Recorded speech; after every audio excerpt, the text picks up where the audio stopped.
Hello everyone! For today's video, magluluto tayo ng ginataang gulay. So ito yung ating isasahog. Yan, liempo, hiniwa-hiwa ko na yan. At syempre magagata tayo, kaya ayan yung ating gata na gagamitin. At ito naman ang ating mga sangkap. So yan, meron din akong tanglad kasi mas masarap yan. Meron ganyan kapag may gata. So ayan yung mga sibuyas, luya, pampalasa. Syempre yung siling haba at sibuyas bawang. So ito nga yung aking fresh na gulay, yan, malunggay. Yung inano ko na siya, anong tawag dito? Hinimay-himay ko na. So yan, fresh na fresh yan, kaya masustansya at malasa. So yun nga liempo, iniwa-hiwa ko na, tapos yan, prito ko muna siya para ano na siya, yung crispy yung ating sahog. So yan, para hindi siya nakakaumay, prito ko muna siya.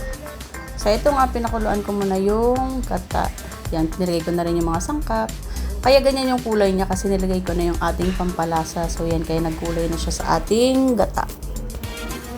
Antayin lang natin kumulo. At ito nga kulo na, nilagay ko na yung ating sahog. So yan, o diba maganda kung ano siya, crispy yung ating sahog.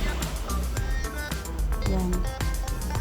Pakuloyin lang natin yan bago naman natin lagay yung gulay. So ganun lang naman, alos isa lang naman aking proseso kapag ako ay nagluluto. So yan, iba-iba lang ang ating sahog.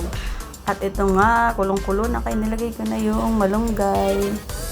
Ito talaga ang gulay na hindi nakakaumay.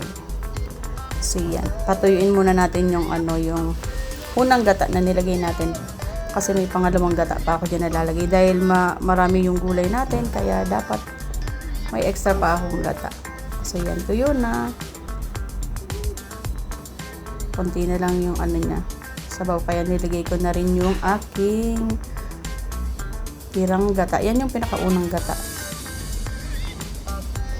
Lagyan na natin. So yan, hayaan lang natin yan kumulo hanggang sa maluto na siya ng tuluyan.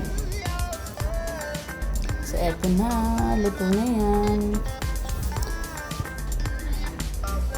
Yan ang aking version ng ginataang malunggay with pritong liempo. So diba? Tapos may tanglad kasi mas malasa ang mga gata pag may tanglad.